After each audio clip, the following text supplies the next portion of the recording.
Hello ಸ್ನೇಹಿತರೆ, ಎಲ್ಲರಿಗೂ ನಮಸ್ಕಾರ. ಕಾವ್ಯ ಯೂಟ್ಯೂಬ್ ಚಾನಲ್ಗೆ ಎಲ್ಲರಿಗೂ ಸ್ವಾಗತ. ಈ ದಿನ ನಾನು ಸಿಂಪಲಾಗಿ ಒಂದು 10 ನಿಮಿಷದಲ್ಲಿ ಮಾಡ್ಕೊಳ್ಳೋಂಥ ಸಾಂಬಾರು ತೋರಿಸ್ತಾ ಇದ್ದೀನಿ. ಏನಂತ ನೋಡ್ತಾ ಇದ್ದೀರಾ? ಏನಿಲ್ಲ, ಸಿಂಪಲಾಗಿ ರುಚಿಯಾಗಿರುವಂಥ ಅಳಸಿನ ಹಣ್ಣು ಬೀಜ ಇರುತ್ತಲ್ಲ, ಅದನ್ನು ಬಳಸ್ಕೊಂಡು ಈ ಸಾಂಬಾರನ್ನ ತೋರಿಸ್ತಾ ಇದ್ದೀನಿ. ಟೇಸ್ಟ್ ತುಂಬ ಚೆನ್ನಾಗಿರುತ್ತೆ. ಮುದ್ದೆ ಅನ್ನಕ್ಕಂತೂ ಸಖತ್ತಾಗಿರುತ್ತೆ ಈ ಸಾಂಬಾರು. ಒಂದು ಸತಿ ಮಾಡಿಕೊಂಡ್ರೆ ಮತ್ತೆ ಮಾಡ್ಕೊತೀರ, ಅಷ್ಟು ರುಚಿಯಾಗಿರುತ್ತೆ. ಫಸ್ಟ್ ಟೈಮ್ ನಾನು ವೀಡಿಯೋ ನೋಡ್ತಾ ಇದ್ದರೆ ಪ್ಲೀಸ್ ಸಬ್ಸ್ಕ್ರೈಬ್ ಮಾಡ್ಕೊಳ್ಳಿ. ಹಾಗೆ ಮೇಲಿರೋ ಬೆಲ್ ಬಟನ್ ಕ್ಲಿಕ್ ಮಾಡಿ ಲೈಕು, ಶೇರು, ಕಮೆಂಟ್ ಮಾಡೋದು ಮರಿಬೇಡಿ. ಬನ್ನಿ ಯಾವ ರೀತಿ ಮಾಡ್ಕೋಬೇಕು ಈ ಸಾಂಬಾರು ಅಂತ ತೋರಿಸ್ಕೊಡ್ತೀನಿ. ಯಾವ ರೀತಿ ಮಾಡ್ಕೋಬೇಕು ಈ ಸಾಂಬಾರು ಅಂತ ತೋರಿಸ್ಕೊಡ್ತೀನಿ. ಮೊದಲಿಗೆ ನಾನು ಸ್ಟವ್ ಮೇಲೆ ಕುಕ್ಕರ್ ಇಟ್ಕೊಂಡಿದ್ದೀನಿ.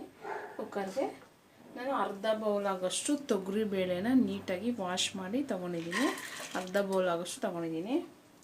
ಓಕೆ, ಒಂದು ಈರುಳ್ಳಿನ ಸಣ್ಣದಾಗಿ ಹಚ್ಕೊಂಡು ಅದನ್ನು ಆ್ಯಡ್ ಮಾಡ್ಕೊತಾ ಇದ್ದೀನಿ. ಸ್ವಲ್ಪ ಒಂದೆರಡು ಟೊಮೊಟೊ ತೊಗೊಂಡಿದ್ದೀನಿ. ನಾನು ಹುಳಿ ಟೊಮೊಟೊ ತೊಗೊಂಡಿದ್ದೀನಿ. ಅದನ್ನು ಮೀಡಿಯಮ್ ಸೈಜಲ್ಲಿ ಕಟ್ ಮಾಡಿ ಅದನ್ನು ಸೇರಿಸ್ಕೊತಾ ಇದ್ದೀನಿ. ನೋಡಿ, ಟೊಮೊಟೊ ಆ್ಯಡ್ ಮಾಡ್ಕೊಂಡಿದ್ದಾರೆ. ಒಂದು 4 ಹಸಿಮೆಣಸು ತೊಗೊಂಡಿದ್ದೀನಿ. ಹಾಗೆ ನೋಡಿ, ಇದು ಅರಿಶಿನ ಬೀಜ ನಾನು ಸಿಪ್ಪೆ ತೆಗೆದು ತೊಗೊಂಡಿದ್ದೀನಿ. ನೀಟಾಗಿ ವಾಶ್ ಮಾಡಿ ಅದನ್ನು ಅರಿಶಿನ ಬೀಜನ ಯಾವ ಥರ ಇದು ಬೆಳ್ಳುಳ್ಳಿ ಕುಟ್ತೀರ, ನಾವು ಕಲ್ಲಲ್ಲಿ ಕುಟ್ಕೊಂಡು ಆ ಸಿಪ್ಪೆ ಎಲ್ಲ ತೆಗೆದು ಆಮೇಲೆ ಆ್ಯಡ್ ಮಾಡ್ಕೋಬೇಕು. ಹಾಗೆ ಚಿಟಿಕೆ ಅರಿಶಿನ, ಚಿಟಿಕೆ ಆದರೆ ಸಾಕು, ಇಷ್ಟ ಆದರೆ ಸಾಕು ಚಿಟಿಕೆ ಅರಿಶಿನ. ಈಗ 2 ಸ್ಪೂನ್ ಆಗೋಷ್ಟು ಸಾಂಬಾರು ಪೌಡರ್, ನಿಮ್ಮ ಮನೇಲಿ ಯಾವ ಸಾಂಬಾರು ಪೌಡರ್ ಇರುತ್ತೋ ಅದನ್ನೇ ಆ್ಯಡ್ ಮಾಡ್ಕೊಳ್ಳಿ. ನಾನು 2 ಟೇಬಲ್ ಸ್ಪೂನ್ ಆಗೋಷ್ಟು ಸಾಂಬಾರು ಪೌಡರ್ ಸೇರಿಸ್ಕೊಂಡಿದ್ದೀನಿ. ಈಗ 1 ಸ್ಪೂನ್ ಆಗೋಷ್ಟು ಎಣ್ಣೆ ಸೇರಿಸ್ಕೊತಾ ಇದ್ದೀನಿ. ಎಣ್ಣೆ ಏನಕ್ಕೆ ಹಾಕ್ತಾರಂದರೆ ನಮಗೆ ಬೇಳೆ ಅನ್ನೋದು ಸಾಫ್ಟಾಗಿ ಬೇಗ ಬೇಯುತ್ತೆ, ಅದಕ್ಕೆ ಎಣ್ಣೆ ಸೇರಿಸ್ಕೊಂಡಿದ್ದೀನಿ. ಈಗ ನಾನು ನೀರು ಆ್ಯಡ್ ಮಾಡ್ಕೊತಾ ಇದ್ದೀನಿ. ನೋಡಿ, ಈಗ ನೀರು ಸೇರಿಸ್ಕೊತಾ ಇದ್ದೀನಿ. ಒಂದು ಅರ್ಧ ಲೀಟ್ರ್ ಆಗೋಷ್ಟು ನೀರು ಸೇರಿಸ್ಕೊತಾ ಇದ್ದೀನಿ. ಯಾಕಂದರೆ ನಮಗೆ ಸಾಂಬಾರು ಸ್ವಲ್ಪ ತೆಳ್ಳಗೆ ಇರಬೇಕು ಈ ಬೇಳೆ ಸಾಂಬಾರು, ಅದರಿಂದ ನಾನು ಒಂದು ಅರ್ಧ ಲೀಟ್ರ್ ಆಗೋಷ್ಟು ನೀರು ಸೇರಿಸ್ಕೊತಾ ಇದ್ದೀನಿ. ಈಗ ರುಚಿಗೆ ತಕ್ಕಷ್ಟು ಉಪ್ಪು ನೋಡಿ, ನಾನು ಕಲ್ಲುಪ್ಪು ಆ್ಯಡ್ ಮಾಡ್ಕೊತಾ ಇದ್ದೀನಿ. ನಿಮಗೆ ಸಾಂಬಾರು ನಿಮ್ಮ ರುಚಿ ತಕ್ಕಷ್ಟು ನೀವು ಉಪ್ಪು ಆ್ಯಡ್ ಮಾಡ್ಕೊಬೋದು. ಈಗ ಒಂದು ಸತಿ ಚೆನ್ನಾಗಿ ಥರ ಮಿಕ್ಸ್ ಮಾಡ್ಕೊಳ್ಳೋಣ. ಈಗ ಕುಕ್ಕರ್ ಲಿಡ್ ಕ್ಲೋಸ್ ಮಾಡಿ ನಾನು ಒಂದು 3 ವಿಸಿಲ್ ಬಿಟ್ಕೊತಾ ಇದ್ದೀನಿ. ಯಾಕಂದರೆ ನಮಗೆ ಬೇಳೆ ಅನ್ನೋದು ಸಾಫ್ಟಾಗಿ ಬೆಂದ್ರೇ ನಮಗೆ ಬೇಳೆ ಈ ಅರಿಶಿನ ಬೀಜ ಸಾಂಬಾರು ಅನ್ನೋದು ಟೇಸ್ಟ್ ತುಂಬ ಚೆನ್ನಾಗಿರುತ್ತೆ. ಈಗ ನಾನು ಕುಕ್ಕರ್ ಲಿಡ್ ಕ್ಲೋಸ್ ಮಾಡಿ ಒಂದು 2 ವಿಸಿಲ್ ಇಲ್ಲ 3 ವಿಸಿಲ್ ಬಿಟ್ಕೊತಾ ಇದ್ದೀನಿ ನಾನು. ನೋಡಿ, ಈಗ ನೋಡಿ ವಿಸಿಲ್ ಬಂದಿದೆ. ಈಗ ಇದು ಒಂದು 5 ನಿಮಿಷ ಸ್ವಲ್ಪ ತಣ್ಣಗಾಗಲಿ ಕುಕ್ಕರು, ಆಮೇಲೆ ನಾವು ಓಪನ್ ಮಾಡಿ ನೋಡೋಣ. ಈಗ ಬನ್ನಿ ಓಪನ್ ಮಾಡಿ ನೋಡೋಣ. ಕುಕ್ಕರೆಲ್ಲ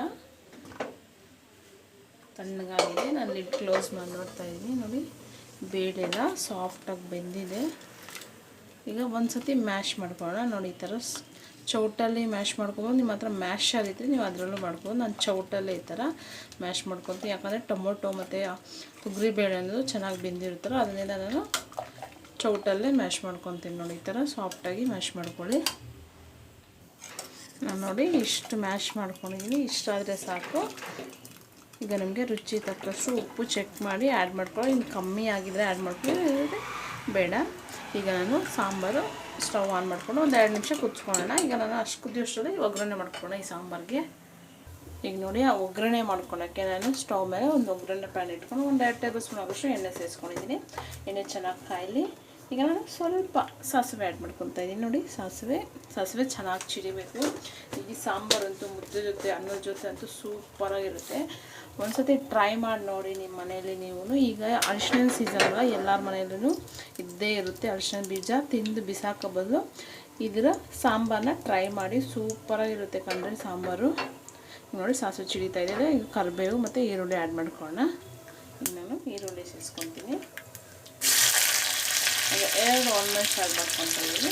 ನೀವು ಬೇಕಾದ್ರೆ ಆ್ಯಡ್ ಮಾಡ್ಕೊಳ್ಳಿ, ಸ್ಕಿಪ್ ಮಾಡ್ಬೋದು. ಅದೇ ಸ್ವಲ್ಪ ಕರಿಬೇವು, ಹಸಿ ಕರಿಬೇವು.